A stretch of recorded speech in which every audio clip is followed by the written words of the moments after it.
Welcome to FemTV. I'm your host, Farhana Kassem.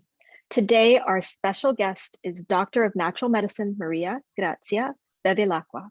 Welcome, Maria. Thank you for joining us today. Well, thank you, Farhana. Very nice being with you and so blessed and happy to be here. We've been speaking a lot about self-care and balance in our more recent FemTV episodes. Today, we're going to learn about physical health alternatives to complement or consider that may offer our viewers some less traditional options. You wear a number of hats. Let me list them all, and then maybe we can talk a little bit more about the types of healthcare options our viewers may not know as much about when they're considering thinking about their physical well-being. So this is a pretty extensive list. Bear with me. I'm going to list everything I know from your bio. All right. We started with the highlight, the main one. I figure if it's the first one on your signature line, then that's the one I get to call out first. So Doctor of Natural Medicine, Doctor of Humanitarian Service, Registered Naturopathy Practitioner, Advanced PSYCH-K Facilitator. Now that's one we're going to come back to. Life Coach.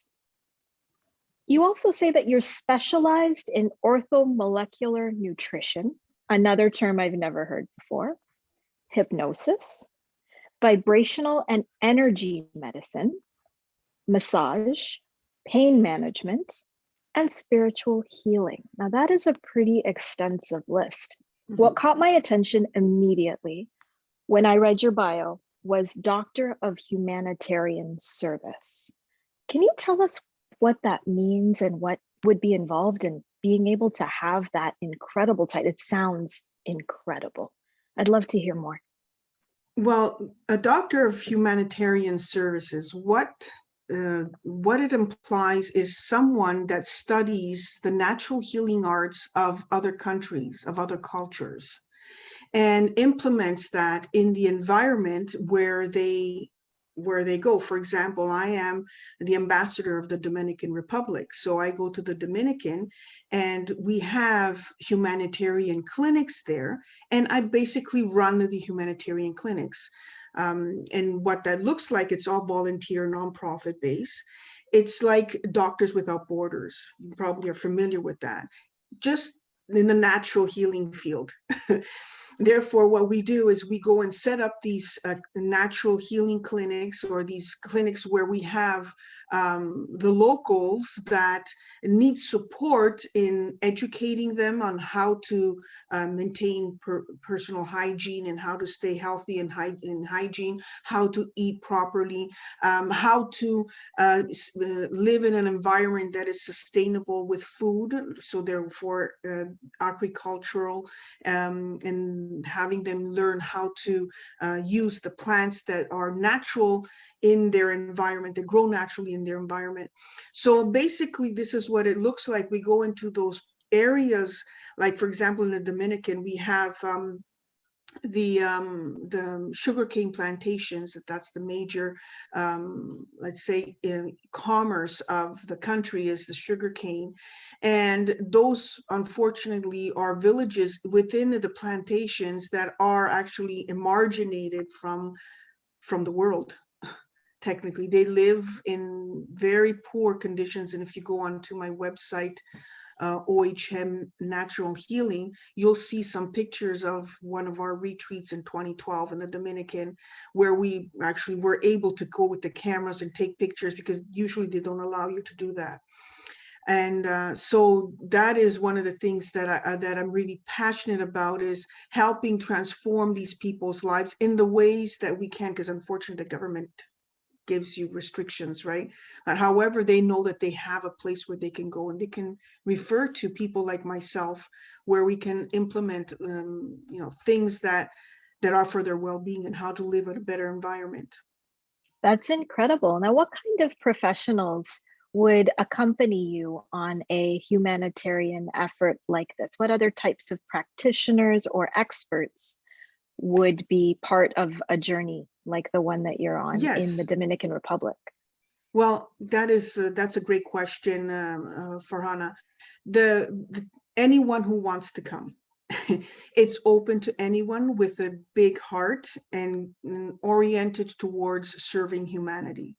And if you have also a background, a medical background, could it be a nurse, it could be a massage therapist, it could be a doctor per se, it could be anyone that works within the healthcare industry, could accompany us into these excursions and missions into the Dominican or anywhere around the world. Actually, we also have Haiti that we're working into, and other areas in the world. Also in Africa, we have other humanitarian clinics, but these are the people that come with us, and they're most likely people that are servants of humanity.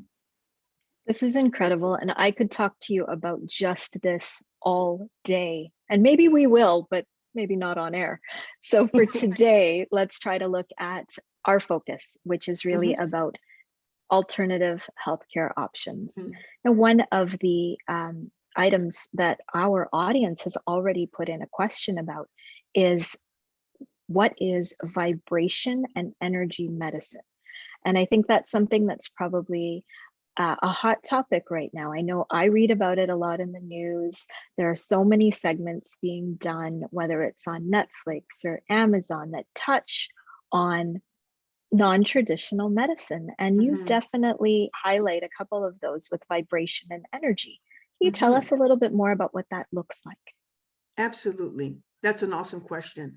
So when we talk about energy medicine and vibrational medicine, we're talking about the energetic fields of the cellular structure. You know, there's a lot of things out there, a lot of false evidence that talk about things that have unfortunately created a misunderstanding within the community on how energy medicine works and what is really energy medicine. Energy medicine is the science that studies the energetic fields of the body. And the energetic fields of the body are generated by the vibration of the cellular structure of your cells. So we all know, and we've studied at school in science, that we have a cell and we have a nucleus in the cell. And within the cell, we have these organelles and particles. And one of the particles that we really focus on, and when we talk about energy medicine, is the mitochondria. So you know about the mitochondria, you know where the DNA is stored. And that is also where the energy is created for the cell to multiply and therefore stay healthy also. So through through nutrition, of course, and through all the substances and minerals and nutrients that we have through our food, it generates the capability of the cell to transform sugar into energy. That's the energy that I'm talking about. It's the chemical composition of food that transmutes into the cellular structure of our body, okay? And how it actually functions in a way for us to stay healthy. Now, of course, energy has a vibration, correct? Because it has a frequency, so therefore it creates vibrations and therefore a frequency. And we are familiar about frequencies and how we measure frequencies in our body. Of course, anyone has had an electroencephalogram or a cardio, right? So you may want to understand that there's all these weird graphs that come out. People question, what is that? Well, that is the vibrations that we are actually picking up in our body. Or even an ultrasound, you're picking up the vibrations of the sound that bounces off the organs. So when we talk about vibrational medicine, we're talking about the frequencies of the energetic fields of the body.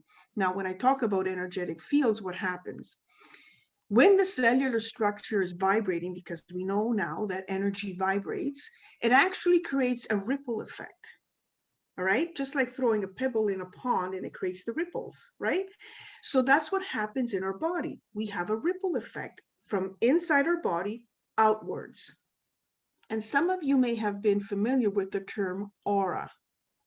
So we create an aura from the cellular structure of our body. Therefore, it's the energetic field around us.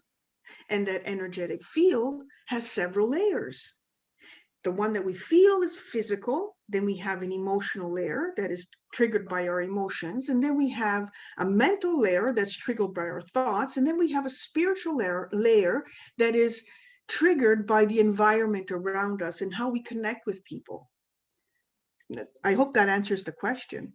That really helps bring clarity. I love that you linked it back to the scientific elements that goes right down to a cellular level. And I Yes. think that will resonate very well with our audience in helping them understand. I mean, terms like energy and vibration, they can sound a little hard to grasp, but linking it back to something that is as basic as science, which we all learn, as early on as, kindergarten, it's that cell, that composition that is in absolutely everything, and being able to link it back.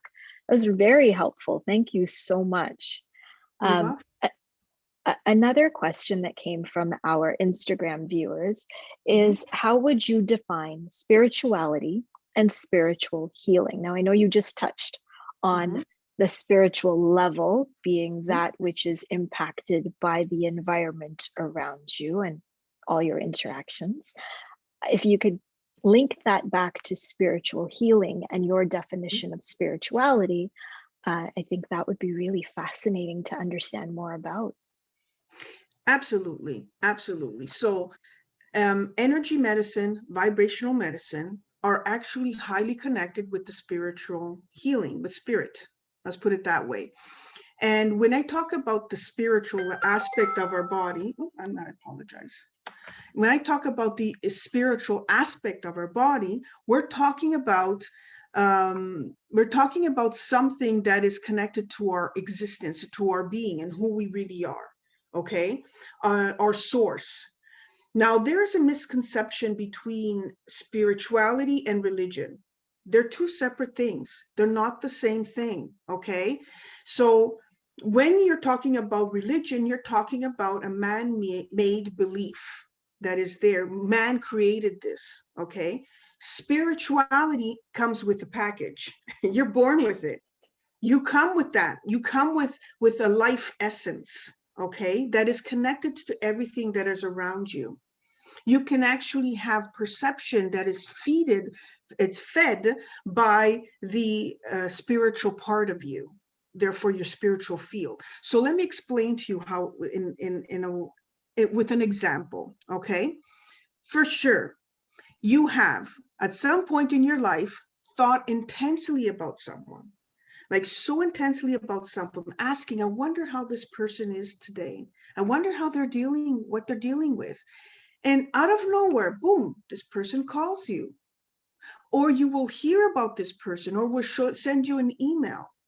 So that is your spirit being connecting with that person's spirit being. And therefore, that connection has created a communication.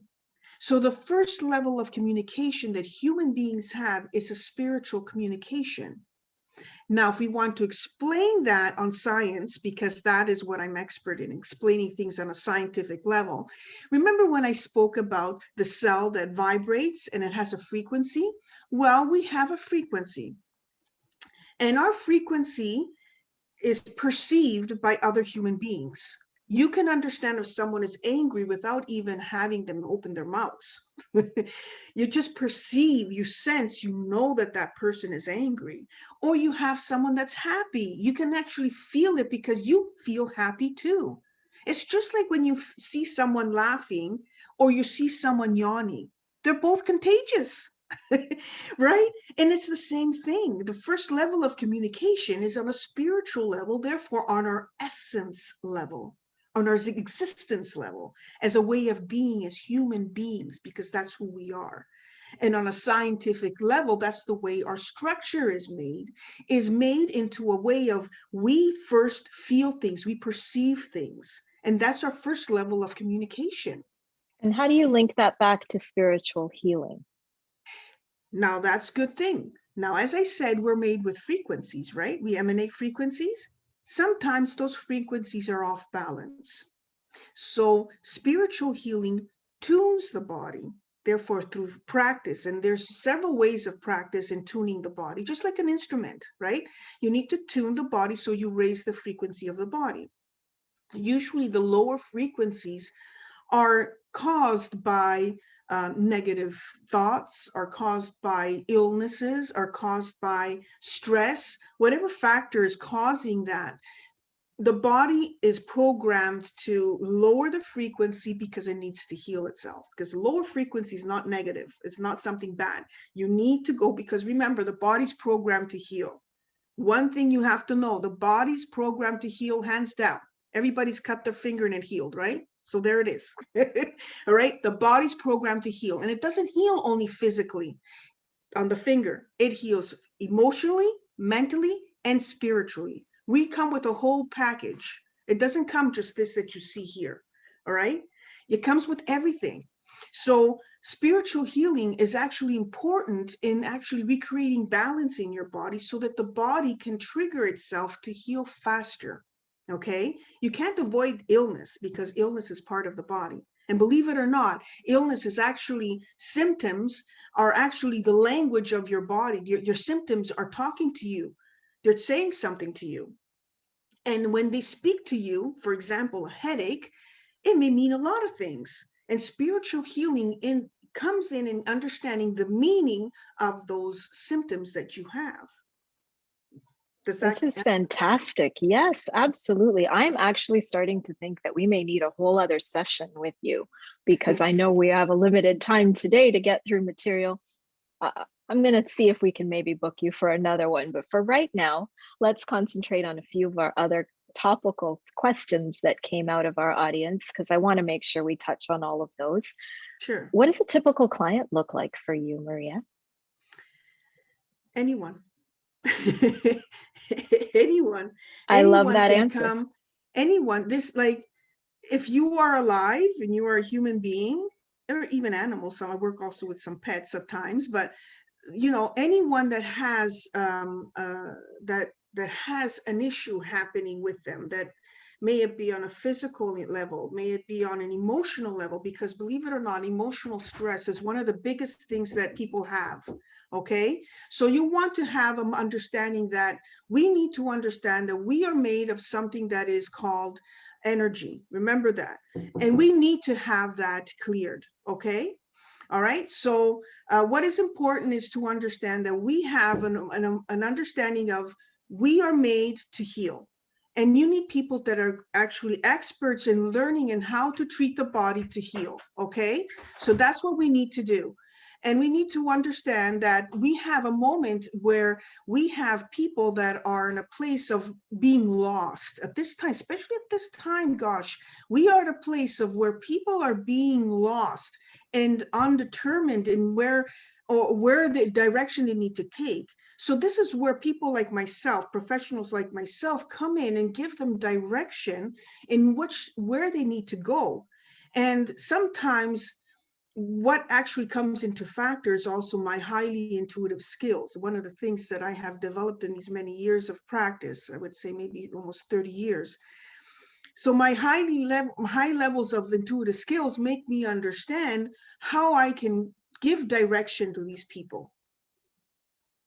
This is incredible. Oh my goodness. I am so excited to hear all of these things. And then listing off all of the different specialties that you have actually allows, I think, you to be able to offer any patient that came to see you with the right fit to help them regain balance using a variety of alternatives. Mm-hmm.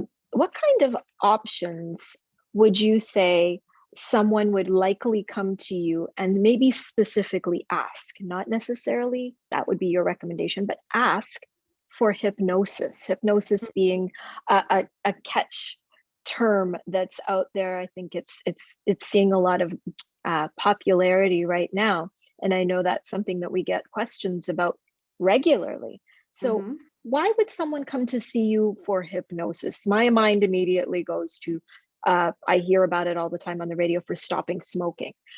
Why would someone come to see you for hypnosis? Okay, so hypnosis is great for an array of things. Okay, And one of the things that I personally use hypnosis for is to transforming a way people believe things. And we have our nice brain that collects patterns and creates habits. And that's the way the brain works. It creates habits. We are habitual beings.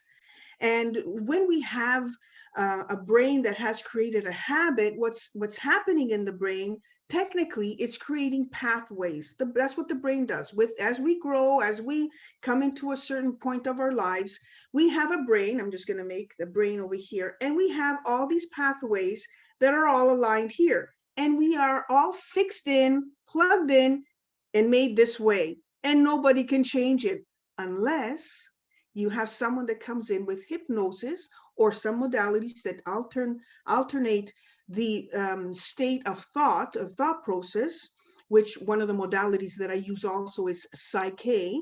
So through that, these are many modalities that can help you transform the way you think. So you're locked in this position with hypnosis, these starting to loosen up the way you think, and then it recreates a new pathway. So from here, it goes here, and it recreates a new pathway. There you can stop smoking, you can stop binge eating, you can actually stop thinking negative, and you can create a life that works for you. This is amazing. And I'm so glad you touched on the PSYCH-K, because that was going to be another question of mine. So really what you're telling me is that between things like hypnosis and PSYCH-K, there are ways to realign our pathways of thinking and forming habits and repeated behaviors that we often get stuck in. So there are ways to change those. And that's one of the services that you could help to provide. That's amazing. That's amazing. People just think that this is just how I am. It's nice to know that there are options for things that we may not be as happy about or that may be detrimental to consider as alternatives. So this is really, really wonderful. Another question that I had for you was with regards to the term orthomolecular nutrition. If you can tell us a little bit about that. We're also cognizant these days about what we put into our body, where we source our food from, what kind of ingredients we cook with and prepare for our families on a day-to-day basis. Please let me know a little bit more about what orthomolecular nutrition is all about. Now, let me give you a little understanding here, okay? So when, as I said at the beginning, we're made of energy. Okay, and our cells, in order for it to produce energy, they need nutrients, right? So I'm going to go back to that conversation. So orthomolecular nutrition is actually the chemical composition of food, and it's the science of how that chemical composition of food interacts with the body and with pathologies, therefore illnesses, okay? And also with interaction of medication and supplementation. And actually, it's a way of creating balance through food, through healing through food, all right? So one of the things that I've created through orthomolecular nutrition is also medicinal nutrition. And there's courses that I teach on how to heal with food. There's courses that I teach on how to heal your body naturally. Okay, and they're very, very interactive, and people love them. So one of the things that I bring to your attention is that when I speak with someone in regards, for example, they're having symptoms. I remember I spoke about symptoms, and symptoms are the language of our body. When I have someone that comes in with a headache, the first thing that I ask them is, are you hydrated? Right? How much water do you drink? Right? There's nothing unknown about that. But another thing also is that we may be insensitive or intolerant to certain foods that may cause us headaches, and we're not aware of that.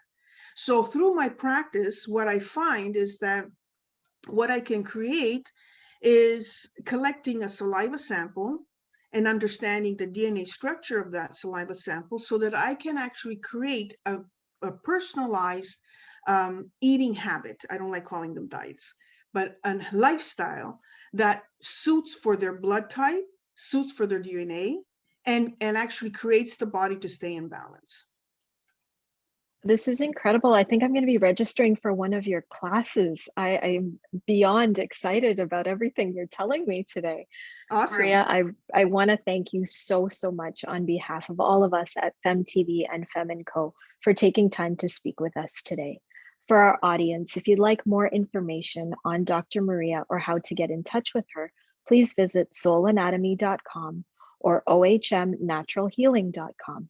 For all of you who are avid readers, such as myself, I want to make sure that you all know that Dr. Maria is a 3-time #1 best-selling author of the series Empowering Women to Succeed.